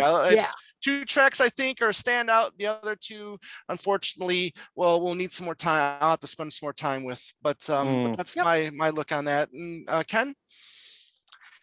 Well, I always kind of, as much as I hate to admit it, frown upon giving reviews so quickly after a release. But at least in this case, there's only 4 songs to get to know. Right. And you never know if sometime in the future, 5 years down the road, 10, 20 certain songs from here, you might like so much more than you did the first time you heard them. So that's the nature of all music, really. But I've really enjoyed this 4-song EP. I'm not necessarily comparing it to Zoom In. Zoom In has an edge, having 5 songs compared to 4, and I liked all the covers. Songs. Yeah, but there's nothing wrong with doing a cover song. But at the same time, everything that we said, the only thing that kind of bothers me a bit is what's done with Ringo's vocals here. And I also would add, and I know I've said this before, that for me, the interesting thing in following Ringo's career is how he's grown as a songwriter. And if you look at all of his albums, he's collaborated with everybody from, the Mark Hudson Roundheads people to Dave Stewart, Van Dyke Parks, Peter Frampton, Gary Burr, Richard Marx, you name it. And it's been fascinating for me to see Ringo grow as a songwriter. Because of this pandemic, I have to imagine he can't be in the studio with all these people making all this stuff. And so many of these tracks are, like I said, people sending him tracks and he's just overdubbing his stuff. So that's why the only songs that you're getting that Ringo's co-written is with Bruce Sugar, because he's there in the studio with him. I'd love to hear more collaborations with some of the same people that he's written with and some new people too. And the highlights for me have been like Linda Perry working with him here, or as I said, Sam Hollander on the last few releases. But still, as I said in the beginning of the show, I'm so grateful that he's doing anything at this point. And if anything, when I hear a four-song EP like this, it makes me hungry for the next one, Sure. And if he manages to keep doing this every 3-4 months, who knows? I look forward to each one of those. It's kind of like, you're given an album, but you can only listen to side one. And you want to get to the next side, So all this time for several months, you can only hear those songs. And, but this is, like I said, it's a blessing. It really is that he's still doing anything at this point. And most of all, that he's really enjoying this. He's finding a way of coping with this pandemic and not being with all these people that he enjoys working with in the studio. So this is the best he can do. And I'm grateful that he's doing it. Absolutely. And like you said, I mean, it'll be interesting to see, if and when he does do that, that third EP, and then if he does put them all onto one album, and then that could have a whole nother feel to it. And you could have a completely different, thought process on, and feeling for those songs as well, sequencing things a certain way even. So absolutely. That's true. Absolutely. That's true. And he's 81. And he's 81. Come on. I hope I'm that vital and when I'm 81. That's amazing. That's part of the wonder of the story too. Going back to that Rock Around the Clock, where he just got out of the hospital. For that's right. And all this stuff. And again, I say so many times, how beautiful is this a thing is this, that he was such an ill child, and the doctors didn't hold up much hope. And now he's 81 and looking better than anybody and so active. It's a wonderful story, that part, and that's all. A lot of it is for him living a healthy lifestyle, since 1988.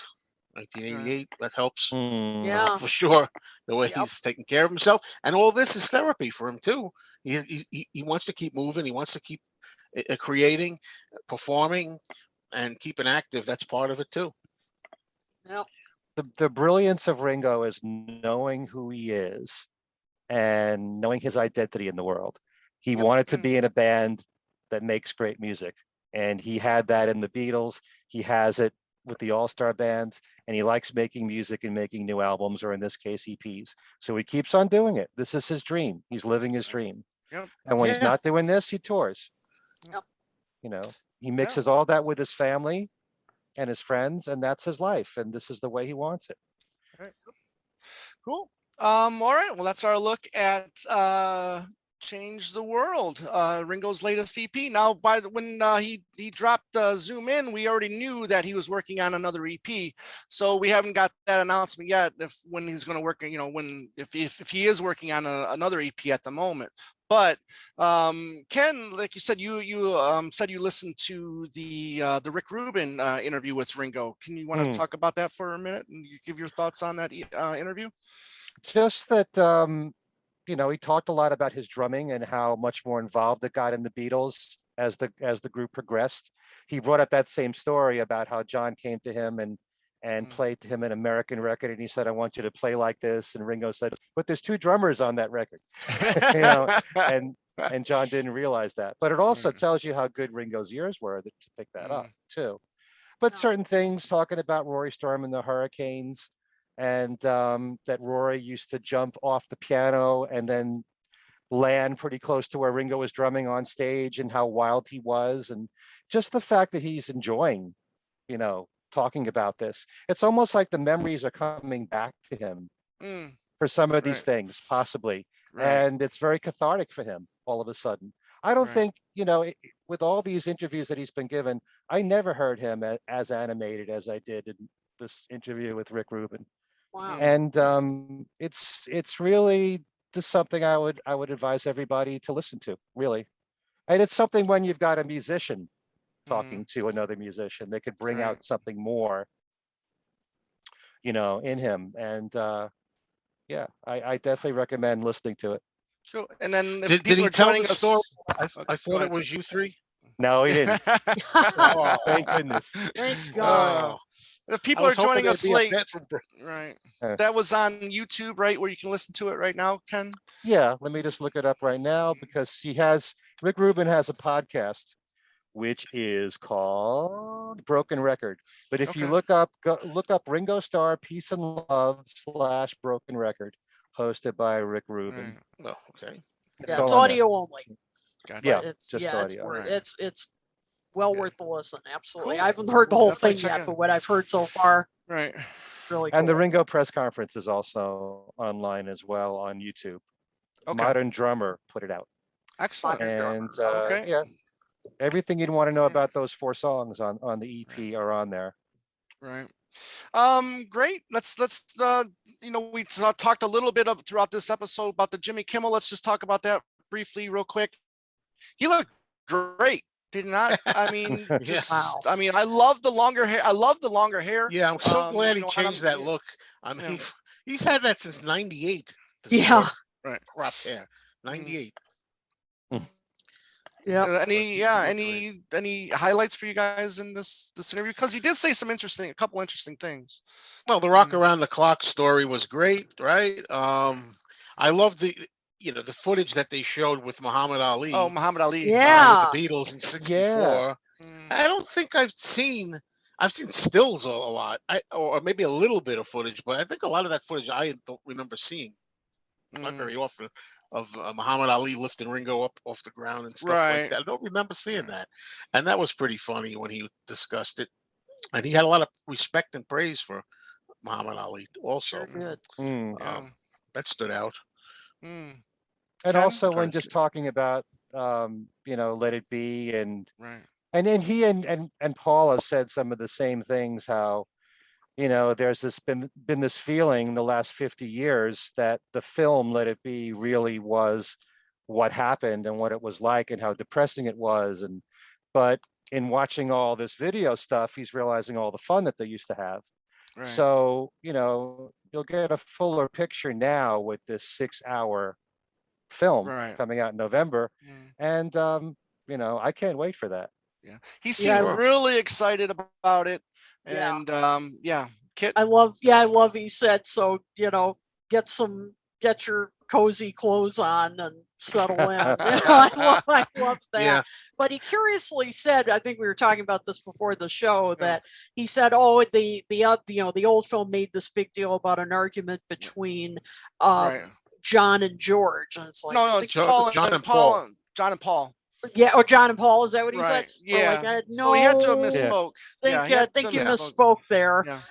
And, he meant Paul and George. we met Right. Paul and George, of course. Right, Yeah. right. So we're like, okay, that's all right. But yeah, I also love though, and this just shows, as we were talking earlier, about how much, Ringo has kind of accepted that, okay, he's going to have to talk about the Beatles and that he's, I think, really come to terms with his, past, if I mean, Mhm. make it sound like a terrible thing about his past, but when Jimmy was talking about how much his kids Right. love the Beatles, and when he said, well, I'm not, because why? Because we were great. Great. That was wonderful. I Yeah. thought that was a great moment. You Mhm. can tell. I mean, he's understandably proud of what they Yeah. did, and so Should it was, he just seemed to be in a great mood and really bounding out on the stage, and I mean, just wonderful to see him in such great shape, great mood, and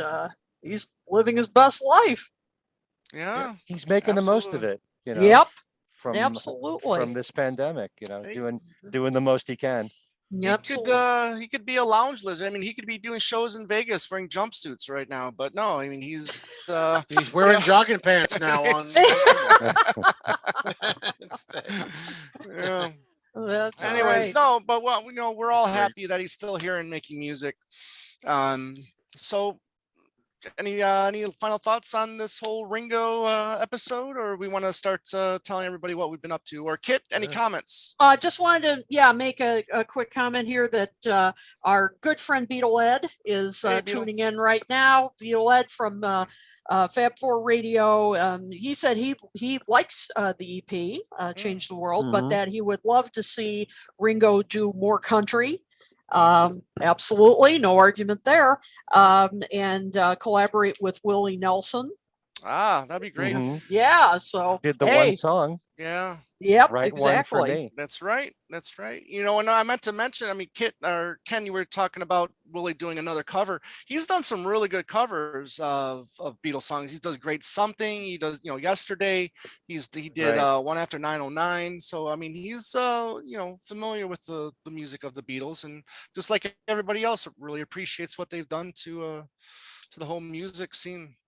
Yeah, and he has a style that's all his own. Absolutely. Nobody else sounds like Willie Nelson. Right. But it's kind of funny. I remember saying years ago, I wish that Ringo would have an all-star country band. Country band. Just try it one time. Have a few real superstars from the past, mix that with younger, semi-new country artists of today.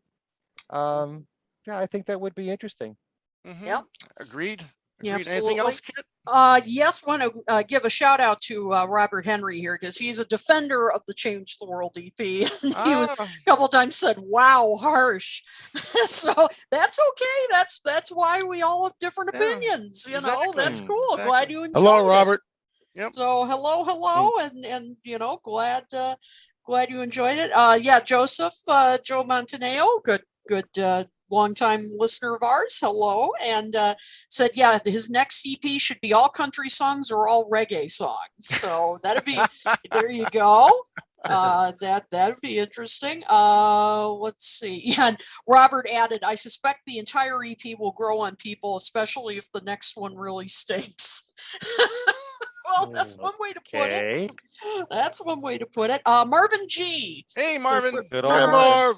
Hey, Marv. He said, I thought Let's Change the World was okay at first. Now it's growing on me. So seems to be a grower. That's why you got to listen to it. Spend some time with it. Spend the weekend with it. Take it with you on the car, out for a run, whatever it is, you like to do, listening to music, spend some time with it. Oh, yes. Steve Sanderson, good friend Steve, said about when we were talking about the Happy Days theme song, that, of course, it was first Rock Around the Clock. Then, it was the Pratt and McLean Happy Days song. That's right, Pratt and McLean. I'd forgotten I couldn't remember their names. Tony DeMeo. Right. I'm okay. Yeah. It's all coming back to me now. I remember that second Happy Days song. That's right. These days are yep. I love that. I never missed that show when I was a kid. I still watch it. Yep. Oh, I love that show. Season 1, 2, and maybe 3, folks. Tony DeMeo said he also noticed the voice altering, so he agrees with us on that. Jeremy agreed with us about Rock Around the Clock. Joe Walsh's guitar saves the song. So, excellent. Yep. So, a lot of comments. Right. Well, let's say goodnight and talk to everybody what we're all doing. Good night, Irene. Good night. Night, John Boy. Put a cap on this one. And Kit, let's start with you and talk about what you've been up to and how they can reach us here at Talk More Talk. All right. Well, first, the way you can reach us here is through, of course, our Facebook page, which you're on right now, but you can also reach us through our email, which is talkmoresolotalk@gmail.com. Give us your feedback, any ideas that you'd like us to tackle. We're always open to that. You can find us on YouTube. Check out our YouTube channel and, of course, subscribe while you're at it. Our YouTube channel is growing, and we appreciate it. So please tell people you know to check us out and subscribe. And of course, you can find us on virtually any podcasting platform you can imagine. So check us out there and subscribe. And you can find us on Twitter at talkmoretalk1, the number 1, and on our website at talkmoretalk.com. So I think that's everywhere you can find us. Right. And as for me, because I know a couple of you are watching out there, thank you so much for taking my Philadelphia Soul class. It was a blast. I loved teaching it, and I hope to be offering more classes soon. So I will keep you all posted as to when that will be and what the next topic will be. I am going to be on an episode of Blotto Beatles, and I'm sorry to say that I was sober. So that disqualifies you, doesn't it? Yeah, I know. I was 100. No rum. I was what? Yep. Now, see, if they had done this in April or May, right? You know, or actually May or June, right. I would have had a rum punch. But you know, but the timing just didn't work. You knew you were doing the show. What'd you drink? Cold grape juice? Yeah. Oh well.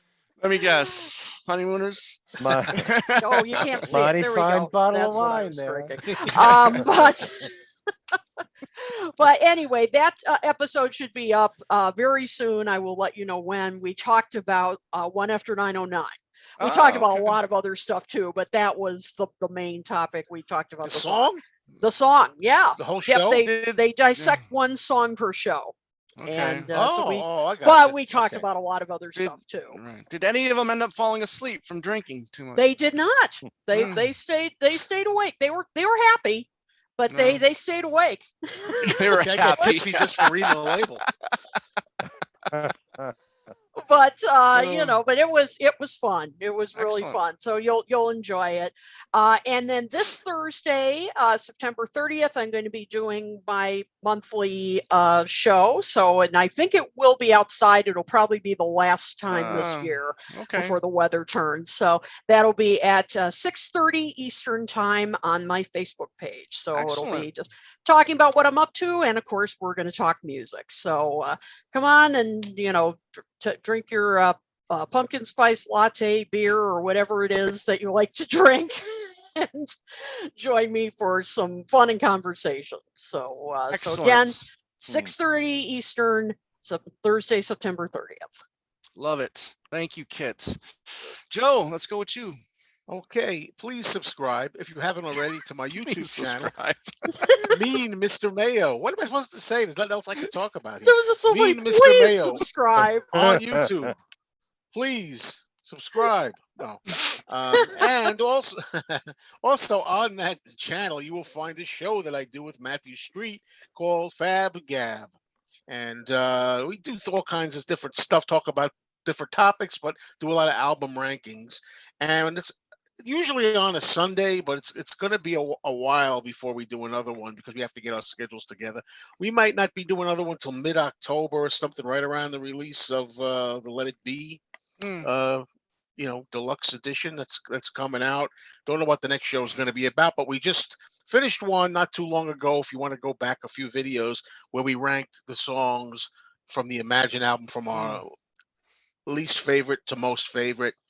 And I recently got a gift again from the Lennon estate. I got a white album, white vinyl. Not the white album. Of John Lennon's Imagine, not the white album. And I made a video showing that. And yeah, that's about what's new in Mayoland, folks. Excellent. Thank you very much. Plenty there. Plenty there. And it's a beautiful white album, by the way. Yeah. And I also gave away as a gift the standard black version. Oh, nice of you. 2018. It's still sealed too. Just for all you people out there that say he has to have every variation. No, I have only the white one now. Thank you very much, Lennon's. And the black one I've given away to a friend. Nice. Okay, very nice. A needy friend. I only have the standard stuff. My collection's so boring compared to you guys. Me too.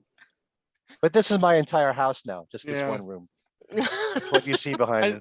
I think Sam may have said something to that extent on the latest Mecca in the Attic, where he's like, Uh-oh. "You would have loved to have you on the show, but since you're not really a collector, you're just more of the music. It's But even still, I mean, I don't Yeah. consider myself a collector, but right, when singles came out with picture sleeves, I had to have them. right, When CD singles came out from McCartney with bonus tracks that weren't on albums, I had to have them. It's the Yep. music Right. that always mattered most to me, not all the different Right. colored vinyls and right, Yeah. Right. rare Well, musical. versions If you and all this if stuff. you put a gun to my head, what do you want? The physical stuff or the music? The music. Right, of Well, you course. can have both.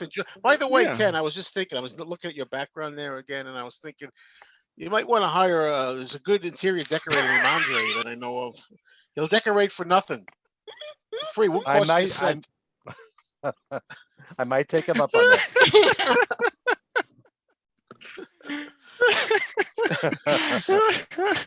I can't row. take it. Oh It's man. honeymooners. I know. Honeymooners for. I'm looking for. Uh, anyone Oh, who needs to collect- honeymooners. Okay. See, It's too yeah. much. I'm going too much with that, Too but much. we have He's- fans that he's- love it. So Well, He's on overdrive with the honeymoon. he stuff. is. Yeah. He's on a and roll that's the today. only reason I said it, folks. I was looking Mm. for a reason to work something in there. Oh man, you're so serious. Anyways, getting back Anyway. to topic here for Two Legs. We're back to our weekly shows, and last week we did a show with our friend Stephen Schnee talking about the Back to the Egg album. That was a lot of fun. This past Saturday, we just did an episode talking about the Paul McCartney Press to Play at 35 from Special Deluxe Edition and Paul Sinclair. So we talked about that. Yeah, there you go. Like Paul from Um, Press to Play on that. No, well, a little bit, sure. But anyway, Ken, I would love to hear your thoughts on that. I mean, obviously you've probably read it. Only by part of now. it so far. Okay, so you haven't got to. Okay, I'd love to talk to you later about that. But yeah, I mean, very insightful, very Hugh doesn't pull any punches on this one. He speaks his mind, and I Wow. like that about that's good to hear. about the interview. Mm-hmm. Also in that particular show, I showed off a few things that I've gotten recently, and then two of them are these beauties right here. The frisbees from the Red Rose Speedway and the Venus and Mars tours. So go over to our YouTube Give me those. YouTube channel and please subscribe. What is wrong with Please. that? Two Legs, a Paul McCartney podcast, YouTube. That's where we're gonna find our video portion of the show, and then we're also audio-wise. We're on Podbean, iTunes, iHeartRadio, Spotify, Pandora, Amazon, you name it. Andy got us there, so thank you, Andy, for all your hard work. And Andy, 2 years. What a great ride! Great 2 years that it's been, and we just Two Legs itself just in August celebrated their 5th anniversary. So I just want to give a big shout out to everybody that's been listening way back then and then following us these last 5 years, and all the new listeners. We really appreciate you guys. We take everything you guys say seriously, and we love all the comments, so please keep them coming. You guys are great. And yeah. Facebook, Instagram, Twitter, Two Legs at I can't even talk anymore. Ken, go ahead. At Two Legs All right. Podcast, Twitter, Facebook, and Instagram. Close here. Yeah, There's too much to plug there. it is. It is. Yeah. We are the busiest cast on the internet. Yeah. That's Right. how it We is. could be. We could be. Anyway, for me, the other podcast I do, Things We Said Today, we'll have a new show next week, most likely talking about Change the World. What? So we'll get to hear what Darren has to say, Right. Darren DeVivo and Alan Kozin. And I'll probably say the exact same thing that I said in the show, but who knows? In a few more days, I may have a new perspective on Change Mm. You the might World. like it even more. That's possible. It is possible. It's possible. Also on my YouTube channel, Ken Michaels Radio, and please subscribe. What's wrong with it? Please subscribe. I just had Subscribe. Next time Tom's- I'm going to say. Tom's partner in crime, Andy Nichols, as a guest. And Andy was great. And as he just said, celebrating 2 years now on the Two Legs podcast. But I had him for a Number 9 Dream show Yeah. on John Lennon. where we talked about 3 different categories on John. He picked his top 3 for each. Again, that's Ken Michaels Radio. That's my newest interview. There'll be more to come, hopefully this week. On my website, kenmichaelsradio.com, there's weekly Beatles trivia where you can win that new book from Ken Womack and Jason Krupa. Do I have it here? I think I do. It's right beside me. Here we go. If you haven't seen it yet, they were great there you guests go. Yep. There it on is. our show. Yep. Also, the Beatles 100 pivotal moments in Beatles history from John Borak. I have a Beatle game called Scrambled Eggs, which you can all play along with for this coming week, and it's already up on my trivia page at kenmichaelsradio.com. I do believe that is everything. Oh, if you want to get in touch with me, direct me. My email address is everylittlething@att.net. Excellent. And Yeah, that is all. Yeah, as Andy's pick for #1 album of his, I was totally shocked by that. I never expressed how much he loved that album to me, so I was really surprised by that pick of his. But good show, and the last things we said today was excellent with songs that you, what was it, you like more now than you did Songs originally. that you appreciate more now. Yeah. You know, I've done a lot of that, and I know Kit loves doing that kind of thing, and we've done it together. Yep. Songs are Yeah, I like songs that that you stuff. appreciate fun. now more Yeah. than you did before. Not Mhm. necessarily songs that you didn't like and now you like. You could like Right. them more now than you did before. Because when it comes to the Beatles, I always liked all their songs. Yeah. Obviously, some more than others, but there might be songs now that you just suddenly, wow, that's so much better than I ever thought it was. Put me down for It's All Too Much. Okay, good. Okay. There you Well, go. you've got to come on my YouTube channel again. Yep. All of you. Well, you just There you got to go. ask. for it. Anytime. Well, just keep rotating. Anytime at Yep. all. Anytime at all. yeah, That's yeah. right. Oh, buddy boy. All you have to I do don't is mind. call and I'll be there. And you can call me back again. All right, we're call getting me. out of hand. We're getting out of Come hand. on, let's go, man. That's let's later here than go. it is where you guys are. There we Wait go. a minute, Okay. Tom. There's something up. Well, wait a minute. What? There's something missing on yours. Oh, yeah, Where's- the pointless hype sticker. Where's the hype The sticker, Tom? pointless. What are you talking about? It's beautiful. Hey, He loves hype stickers. hype stickers I don't took it out play and music. stuck it Hype on. stickers don't play music. Mhm. That's right. So they're not really that important. Right. It's only the music that matters, It's not only all the the other music. Wait, stuff. one day you're gonna change your mind. Oh, well, I'll worry about that when the time comes. So anybody, listen, everybody out there, Let's we go. love you. Thank you all for listening and commenting and watching and all that good stuff. We really appreciate everybody that participates with us here on Facebook and then comments later when Kit, the great Kit, gets us up on YouTube. So that being said, for Kit O'Toole, Ken Michaels, it this Joe way. Mayo, yeah, not that way. Not that way. That's another thing I just learned. I'm sorry. Yes. I'm Tom Hunyadi saying, let's change the world. Take care, everybody.